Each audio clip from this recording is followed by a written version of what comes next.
Саламатсыздар ма? 39-ші есебімізді шығарайық. Бірінші есебімізде 5-тің 8 дәрежесі бөлінген 5-тің 6 дәрежесі. Яғни 8-ден біз 6-ны азайтамыз. Сонда 5-тің 2 дәрежесі болады. Ол дегеніміз 25-ке тең болады. Екінші есебімізде 0,2-нің 7 дәрежесі бөлінген 0,2-нің 5 дәрежесі. Ол дегеніміз 0,2-нің 2 дәрежесі. 0,4. Келесі үшінші есебімізде 1,99. Мына жерде 13 дәрежесі бөлінген 1,99 12 дәрежесі. Яғни 13-тен 12-ні алсақ 1 дәреже болады. 1,99.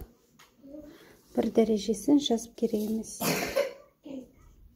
Төртінші есебімізде 1,3-тен 2-нің 4 дәрежесі бөлінген 1,3-тен 2-нің 2 дәрежесі тең болады. Мына жерде 1,3-тен 2-нің яғни 2 дәрежесі болады. Ол дегеніміз 3-ке 2-ні қосамыз 5. 5-дің 2 дәрежесі. Ол 25 болады. Алымында бөлімінде 9 болады. Келесі 5-ші есебімізде минус 7-ден 3-тің 5 дәрежесі бөлінген минус 7-ден 3-тің 4 дәрежесі. Біріншіде азайтып аламыз. Яғни 7-ден 3-тің біз мына жерде 5 бар. 5-тен 4 азайсақ 1 дәреже жазып керек емес. Яғни мына жерде минус 7-ден 3 болып қалады. Келесі 6-шы есебімізде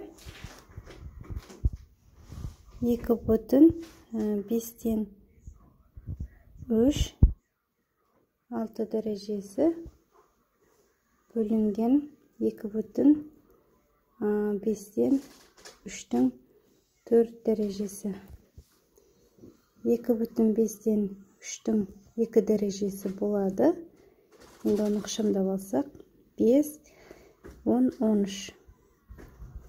2 дәреже. Енді 13-тің 5-тің 2 дәрежесі 25-ке тең. 13-тің 2 дәрежесі 169-ға тең болады.